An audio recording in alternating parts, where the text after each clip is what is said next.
The rhetoric is ramping up, and Medvedev has been wheeled out. Dmitry Medvedev, the ex-president, prime minister, lackey, the man with a handshake, like a limp cabbage.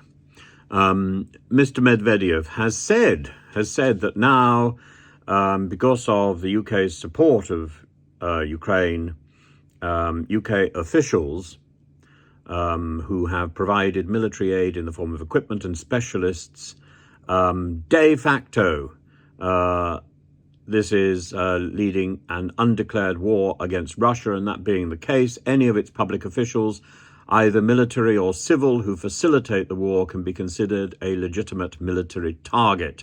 The UK's Foreign Secretary, James Cleverly, has stated that the Ukraine has the legitimate right to project force beyond its borders to undermine Russia's ability to project force into Ukraine itself. I don't remember him saying that, actually. So effectively condoning attacks on Russian soil. I thought the whole idea was actually that the weapons that we are providing for Ukraine are to protect Ukraine.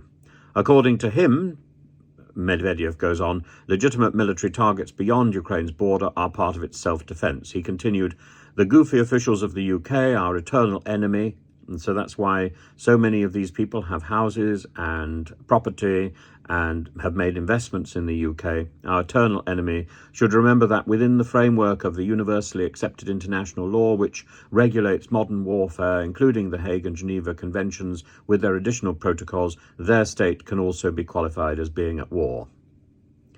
It's very worrying rhetoric. Of course, it's rhetoric from a person who, as I say, has a handshake like a limp cabbage, but it's very, very worrying. I think Russia has accused Ukraine of being behind the drone attack on Moscow. I don't think it's as clear as that, by the way. As I've said in another video, I don't think it's that clear. And equally, I don't think there's that much clarity about the targets of that drone attack.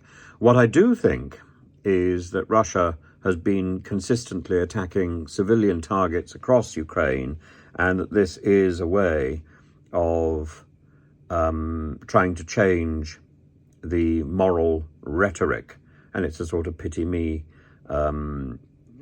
stab and a deflection approach. So I'm certainly quite happy to see this as a false, to see the drone attack on Moscow as a false flag.